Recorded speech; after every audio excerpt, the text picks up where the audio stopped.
که باعث افتخارت بشم. بگو چقدر بهم افتخار میکنی شیفو. بگو بهم بگو.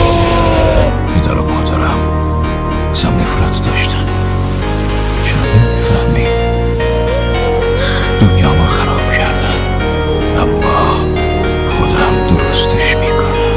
من دوش به دوشش جنگیدم، مثل برادرم دوستش داشتم، ولی اون به هم خیانت کرد.